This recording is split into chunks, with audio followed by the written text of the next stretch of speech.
Hello everyone, glad to be back. Today is 4th of January, now it's 10:30 in the morning Moscow time. I'm Levan Gudadze and this is my first update for a day in which I will share all the main news that are making headlines in Russian media outlets and Russian language pages on different internet platforms. Second update will be a little bit late in the afternoon on both channels on YouTube and Rumble, in which I will share additional news that will be reported by Russian media and also latest update of Russian Defense Ministry on progress of special military operation during the previous 24 hours. And after that, in 2-3 hours time this evening, I will record and upload on Rumble next episode of Telegram reports, which will be based on news that I will share on my Telegram.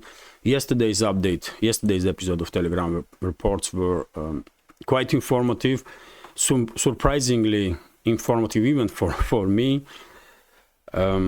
It's a long video, 57 minutes, but really packed with the news.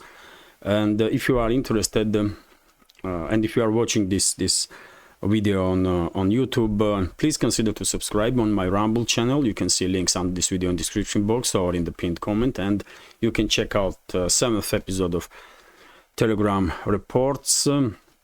This program is exclusively done for Rumble to generate this additional interest towards my Rumble channel. And today, as I said, today evening, I will upload the 8th episode of this program with all the news that I will post on my Telegram.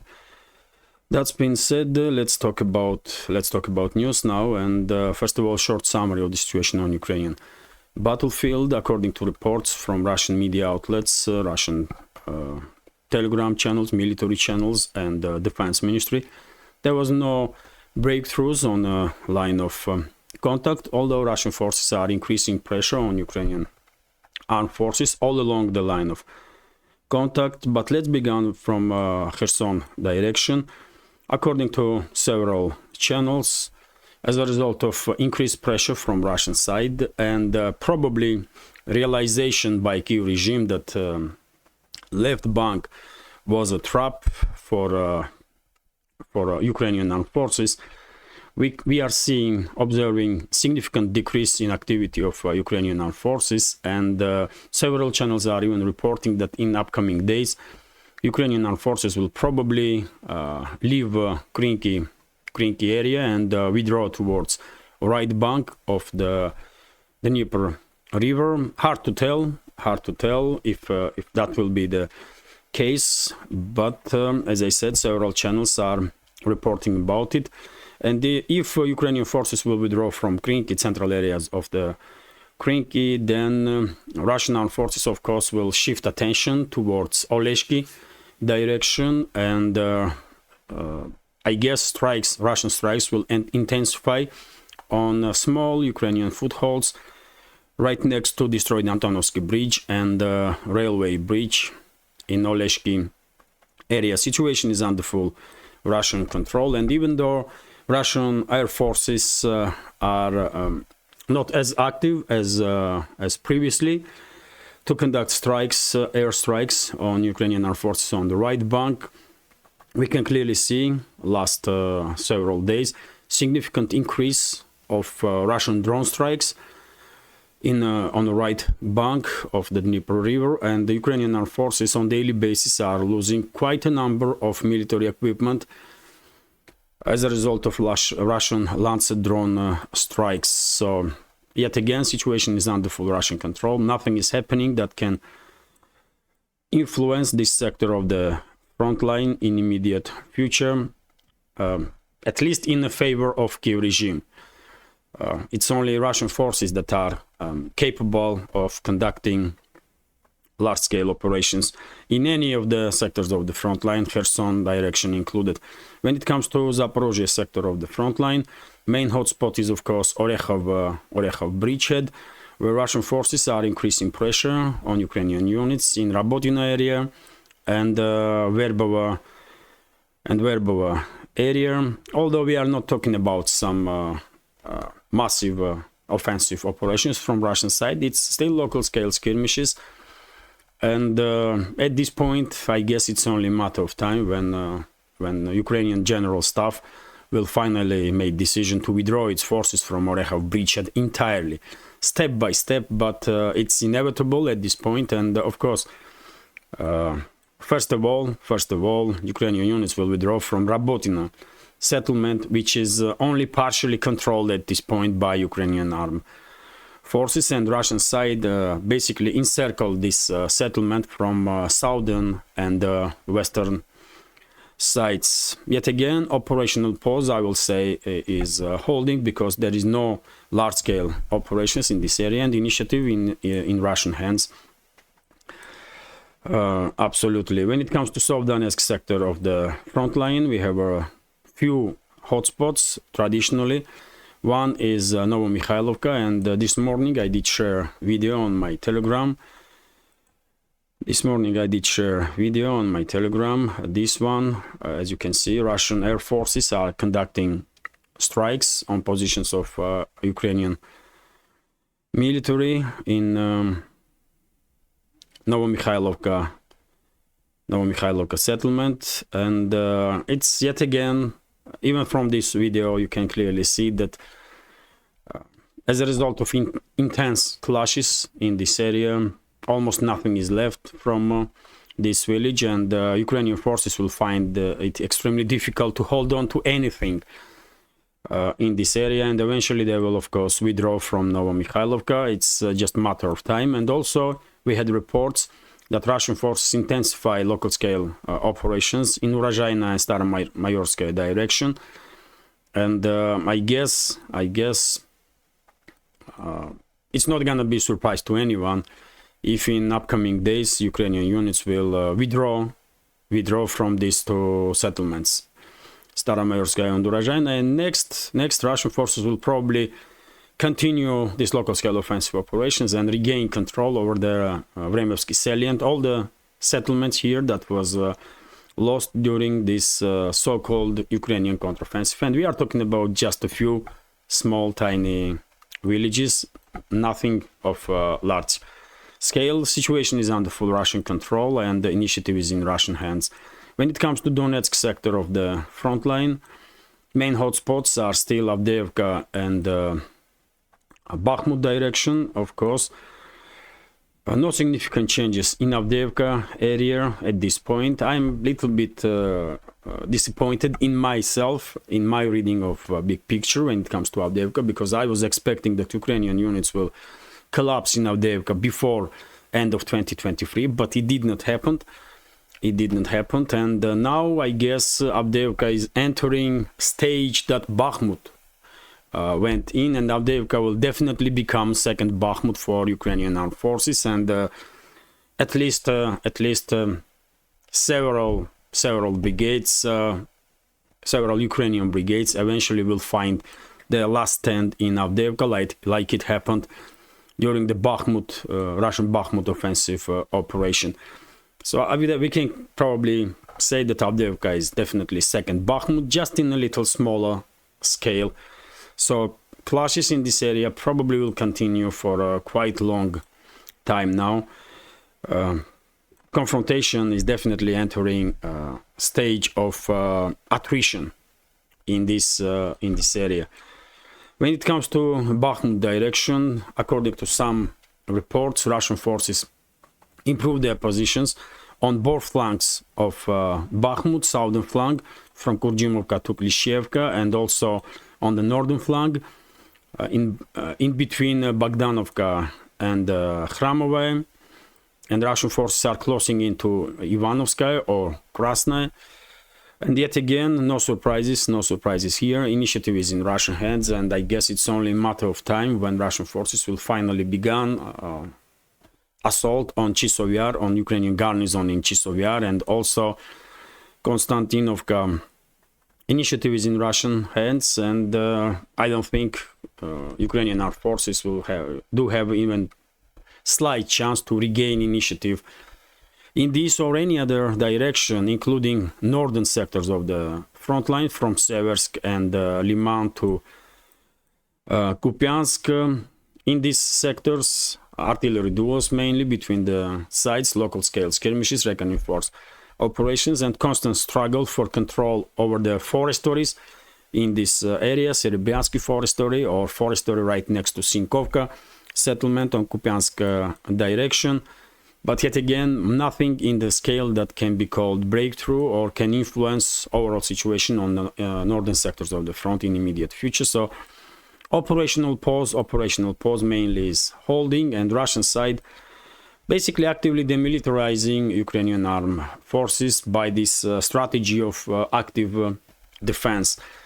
Maintain more or less same line of contact, but yet again demilitarizing Ukrainian brigades, Ukrainian units one by one. And according to Russian Defense Ministry, yesterday's report, in previous 24 hours, Ukrainian armed forces lost about 600 military personnel on all sectors of the front line, killed and wounded, and a few dozen of different type of military equipment, tanks, armored personnel carriers, infantry fighting vehicles, artillery systems, radar stations, and so on. I did spoke in more detail about this report of Russian Defense Ministry in my yesterday's second update. So if you are interested, you can check that video also. And this is it for a short summary. I will just add that Russian armed forces conducted another wave of drone and missile strikes on military and logistical infrastructure of Kiev regime, and according to several reports, explosions were heard in Nikolaev area, in Odessa region, in the Dnipropetrovsk area, in Khmelnytsky area, Kharkov area. So Russian side is actively continuing to conduct these long-range strikes against industrial capabilities of Ukraine's military industrial complex, and also points of concentration of manpower and military equipment. Well, demilitarization is continuing, demilitarization of Kiev regime. And well, that's been said. Now let's talk about some other news. And dear friends, because there is plenty of news to report, in attempt to keep updates as short as possible, I will track time, and I will cut update whenever video will reach 35 to 45 minutes, and rest of the news that I have prepared for this update will be reported in second update. That's been said.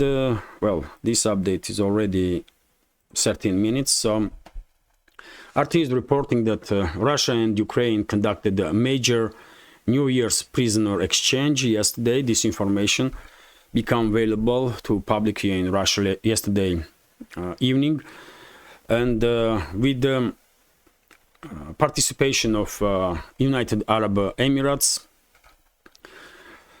almost 250 Russian servicemen were freed from Ukrainian captivity, and according to military channels, Russian side also freed almost similar number of Ukrainian POWs. Of course, Russian medics straight away began to provide all the necessary support to Russian POWs. And I guess same would be done or supposed to be done by Kiev regime, although I'm quite sure Russian side treated Ukrainian POWs well, and all the wounded Ukrainian soldiers receive all necessary medical attention. So in this regard, Ukrainian POWs definitely were in much better positions. Unfortunately, we cannot say same about Russian POWs, because we all know how badly Russian prisoners of war are treated by criminal and terrorist regime in Kiev. But information itself is of course positive. Almost 250 Russian military personnel freed from hands of those mass murderers and terrorists in Kiev. RIA Novosti is reporting that in Belgorod, borderline city of Russian Federation, about 600 civilians were evacuated from several areas of the city because unexploded munition was found, unexploded Ukrainian munition, and Russian sappers began their operations to neutralize threat from those unexploded mines. For this moment, those ammunitions most likely have been already neutralized, and these evacuated people probably already did go back to their homes. TASS news agency is reporting that according to Russian Defense Ministry, as a result of strikes from Russian Su-34 frontline bombers, Ukrainian control and command center, Ukrainian command and control center was destroyed in Svatovo Kremenная direction, which is northern sector of the front line. So it's not just Russian missile strikes that are neutralizing military infrastructure and military capabilities of Ukrainian forces, but Russian frontline aviation is also actively involved in these operations, including Su-34 frontline bombers. TASS news agency is also reporting about article in Telegraph. So analyst of the Telegraph, Robert Clark, did mention in his article that West is losing its patience and willingness to continue support of Ukraine, especially because of total failure of this so-called and anticipated by in the West Ukrainian so-called counteroffensive. And Robert Clark is too late to this party. Let's say many other articles, Western media articles, for quite a long time now are basically publishing exactly the same type of stuff, highlighting process of distancing of Western states, Western ruling elites from Kiev regime. RIA Novosti is also reporting that Kuleba, foreign minister of Ukraine, Dmitry Kuleba, during his interview with the CNN, said that Kiev does not has a plan B in case if military supplies will decrease significantly from the West. Kiev regime relies on plan A. And according to Kuleba, Zelensky and his criminal associates are quite sure that plan A will prevail. Very delusional individuals, very delusional. These criminals and mass murderers cannot be taken seriously, and it's a shame of Western ruling class. It's a shame of Western so-called media outlets that they still are paying attention to this type of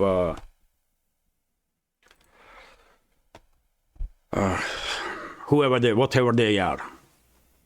Anyway, let's continue. Yesterday I did mention this information in my second update, if I'm not mistaken, that foreign minister of Poland did call NATO member states to provide Kiev regime with long-range weapons. And I did comment on this information yesterday, but I just want to add one thing and highlight stupidity of Polish leadership in this particular case. Foreign Minister of Poland, Radosław Sikorski, because during his statement he said that Kiev regime has to receive long-range weapons in attempt so that Kiev will have opportunity to strike deep inside Russian territory and distract production of work of Russian military-industrial complex and production of long-range weapon systems, missiles, and so on. And it seems like not just this creature, Sikorski, is stupid as I don't know, man. as wall.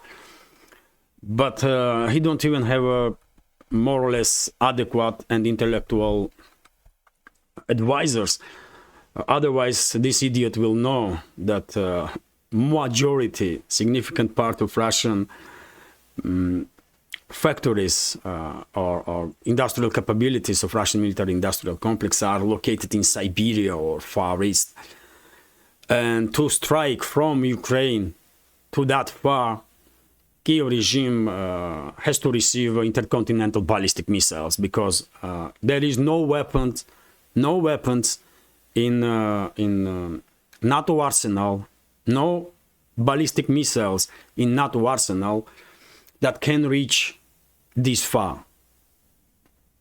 But yet again, this individual, Radoslav Sikorsky, is of course as stupid as hell, and he could not know that. He just don't know nothing.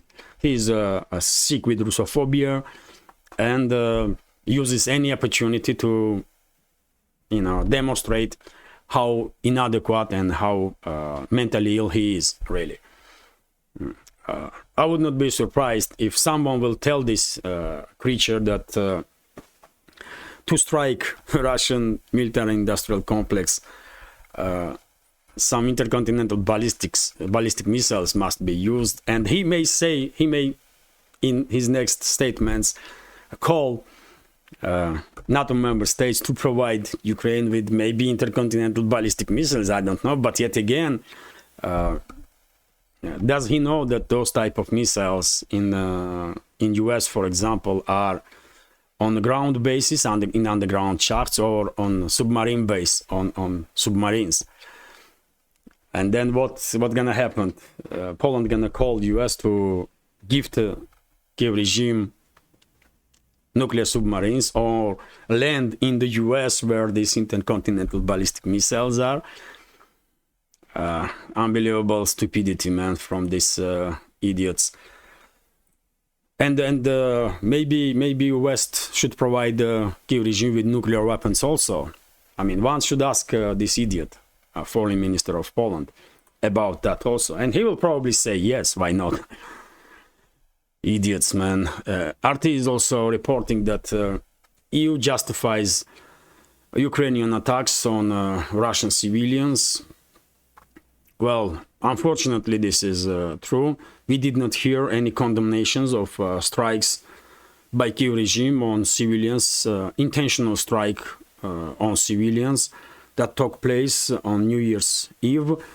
And well, it's not just, I did report about it yesterday, partially, that representative of Borrell did basically claim that Ukraine has a right of for self-defense, and this creature in EU bureaucracy tried to justify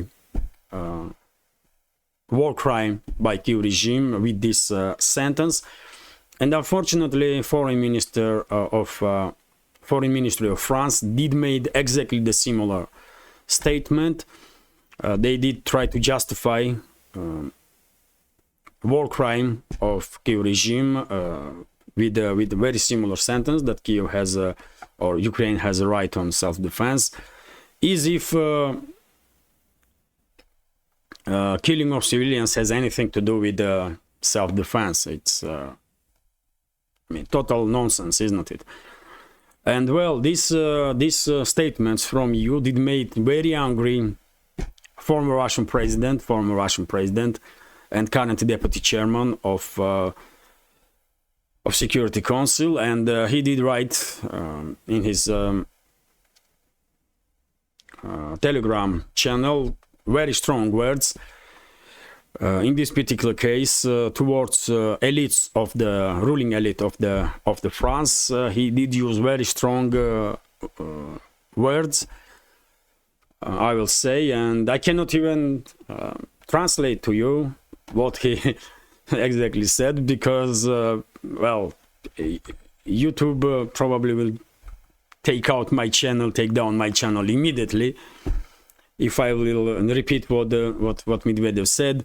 But you can see translation of his statement on my Telegram channel if you scroll, in yesterday's posts, you can definitely see his statement. It was well, it was surprising, let's say. I did not expect from high-ranking official this level of emotional statement to be made, but well, Medvedev is very active on social platforms, on social media, and he has every right to share his opinion on any topic, really. Let's continue, and TASS news agency is reporting that, well, Russian representatives in Organization on Security and Cooperation in Europe, OSCE, also did made a statement about position of this organization and said that OSCE basically did talk side of Ukraine, side of Kyiv regime in this matter of strikes on civilians, intentional strikes on civilians that took place on New Year's Eve in Belgorod city, which is also true, and that's why I said many times before that Russia should cut all ties really at this point with these so-called international organizations where dominant influence are in hands of Western ruling class, including OSCE, because this organization no way can be perceived as a neutral organization, one that is supposed to be mediator between conflicting sides in Europe, and what was basically purpose of this organization when it was created some several decades ago. But we can clearly see that this organization is fake one.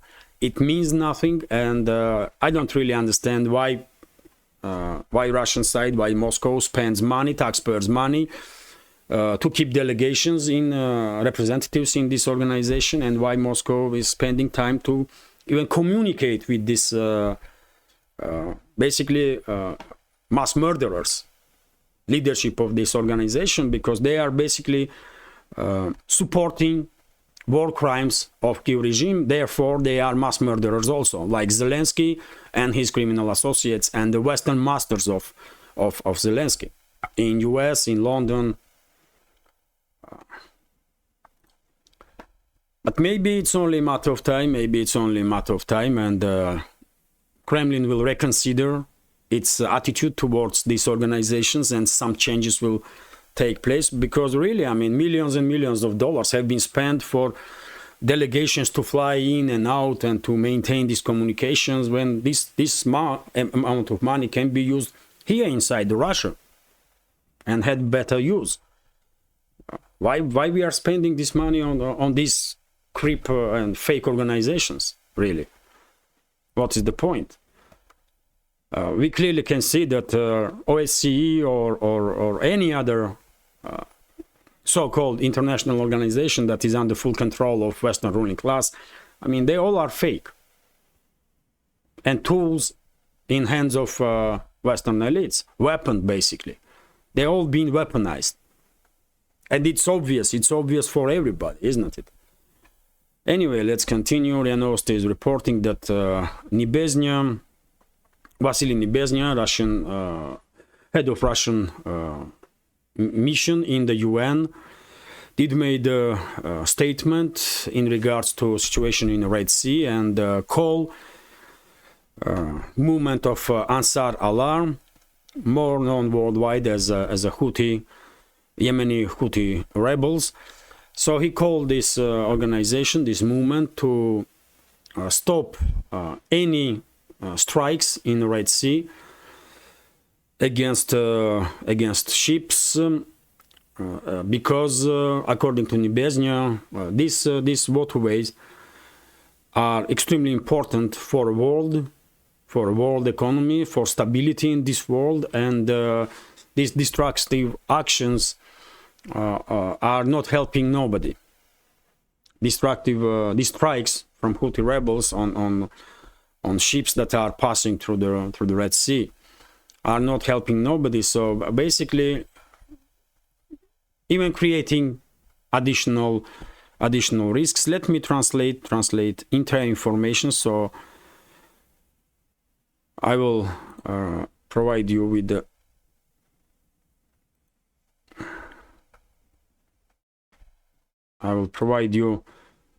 more information. So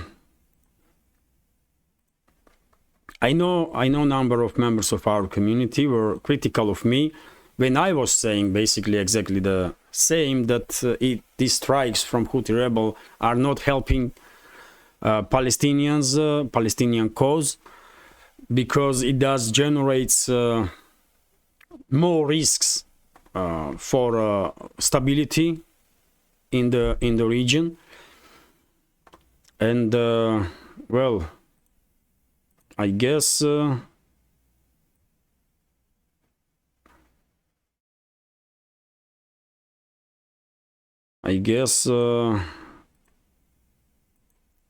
those members of our community that was critical of me not gonna like statement of Nebezhny or Russian official position also, but well, we cannot agree on everything, isn't it?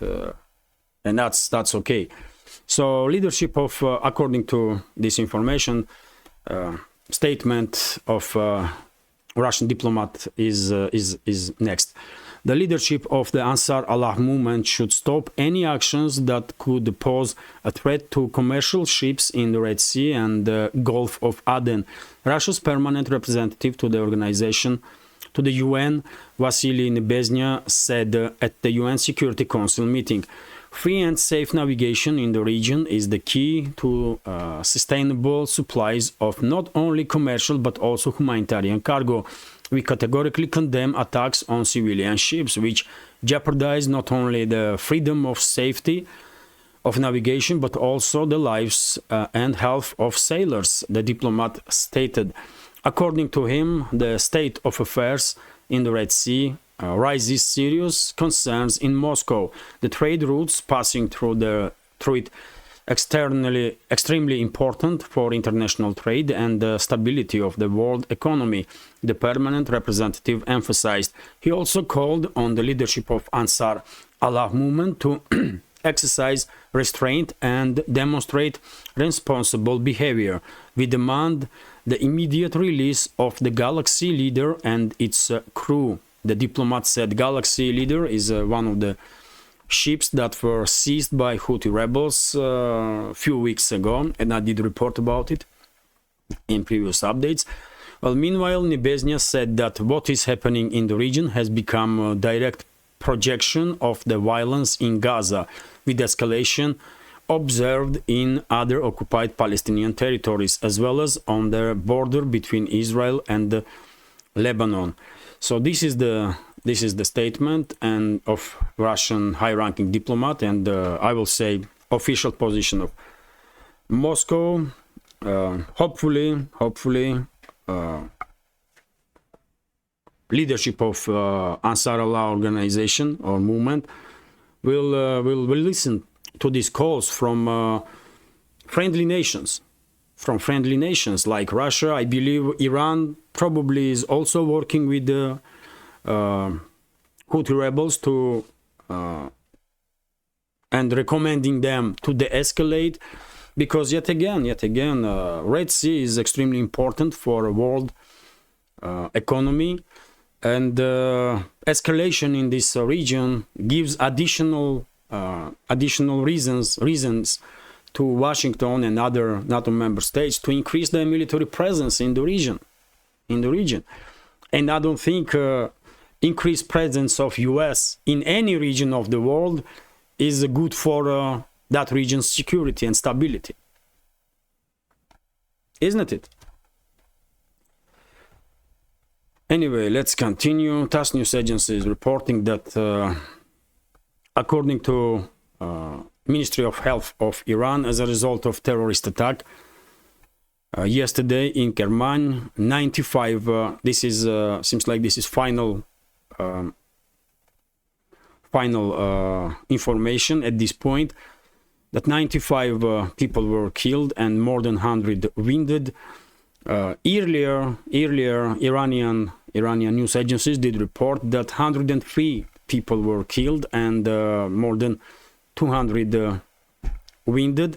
So numbers were changing constantly because there was two huge explosions, and in that chaotic situation, it was difficult, understandably, for media and even for Ministry of Health of Iran to have a good understanding of scale of this tragedy.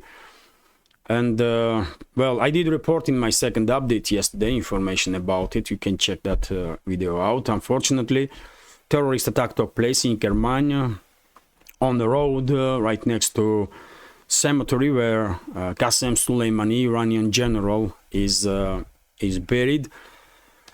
And rumors began straight away on internet that Israel may be behind these attacks, or Israeli proxies, or maybe US and US proxies. And well, both sides respond to these rumors, and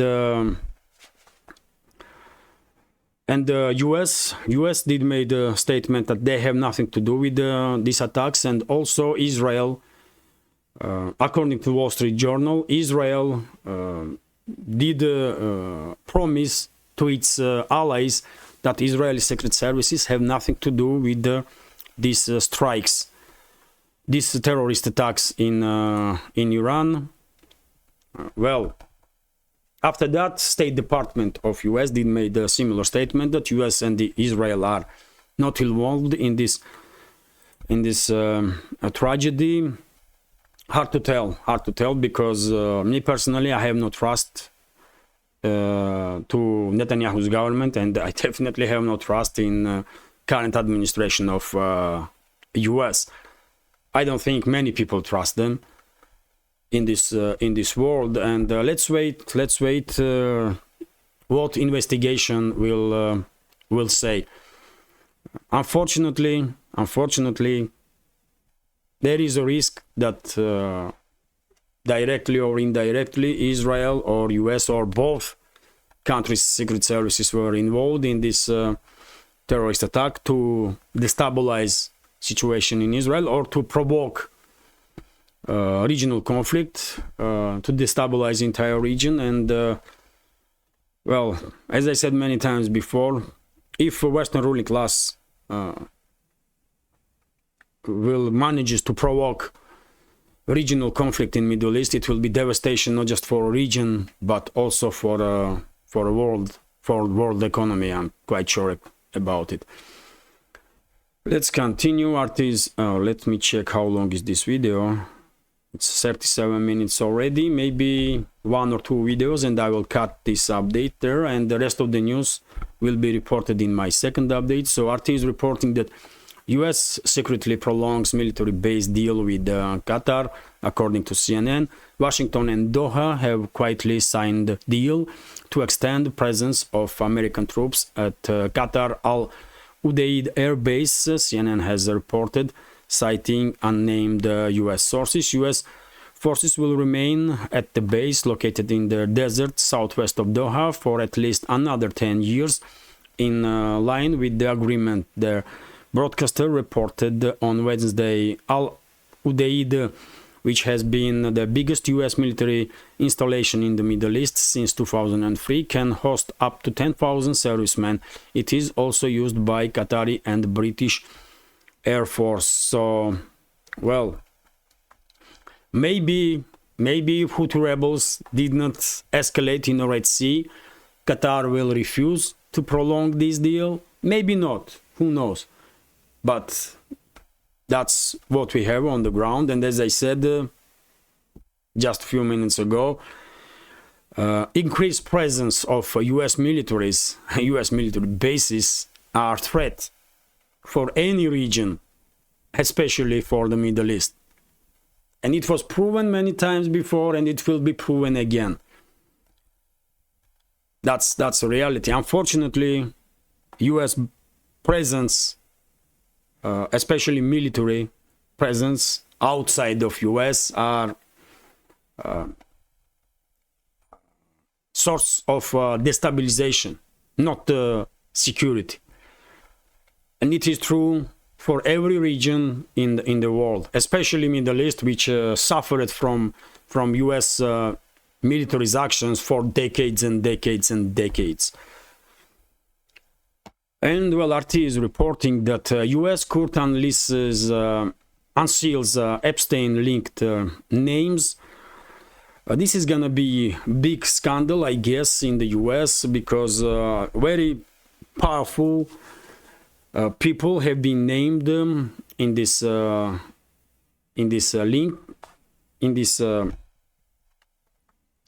list of people who were visiting this island of Epstein, and who had some dodgy, who were engaged in dodgy and criminal activity in that island, and with Epstein, including former US President Clinton, by the way. Although unfortunately these criminals are so powerful, they are former and current politicians, multimillionaires and multi-billionaires. So unfortunately, it's highly unlikely that in immensely corrupt US political and judiciary system, any of these criminals will pay price for the crimes that they committed.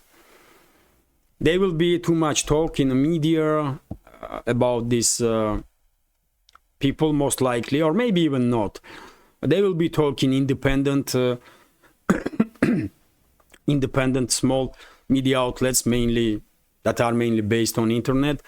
But unfortunately, I don't believe that this truly, immensely corrupt political and judiciary system in US will are capable of prosecuting any of those criminals.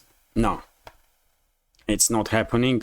That's the reality of the US. That's the state of US today, like it or not, but that's the case. And well, I will end this update on this interesting news. RT is reporting that Argentina wants UK to discuss giving Falklands back, or Malvin Islands. As you all know, several decades ago, there was military conflict in 80s, if I'm not mistaken. There was military conflict between United Kingdom and Argentina for these Falkland Islands. Argentina lost. Although Buenos Aires never stopped claiming its rights on these islands, and I guess new president of Argentina, in tradition of all the other presidents of Argentina, did made this traditional statement that UK should give back Falkland Islands to its lawful owner, or Argentina. And that's it, really. Of course, there will be no further steps in this direction. It's just a political game. That's all. Although interesting that this new president of Argentina did not hesitate to touch up on this topic that Falklands belongs to Argentina, despite his attempts to gain support exactly from Western ruling class, from Washington and London included. And this is it for now. As you can see, I do have quite a number of news, but this update is already 44 minutes, so I have to cut it now. And the rest of the news will be reported in my second update, with additional information that Russian media will share with us, and Russian channels on different platforms. I hope you will find this update interesting, and if so, please click that like button, leave some commentary about any topic you like, and share video with your friends on both platforms, YouTube and Rumble. It will definitely help to develop this project a little bit faster. And if you find this channel interesting, useful, informative, and if you think this channel deserves to exist, please consider to support my work with small donations through PayPal, buy me a coffee, or by subscribing to my Patreon page.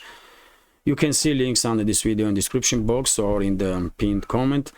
And by the way, yesterday I did upload the new update for Patreon, which is one of the major lifelines for our project, together with the supporters on through Buy Me a Coffee and PayPal. And well, I will be immensely grateful if you will consider to join our community on Patreon also.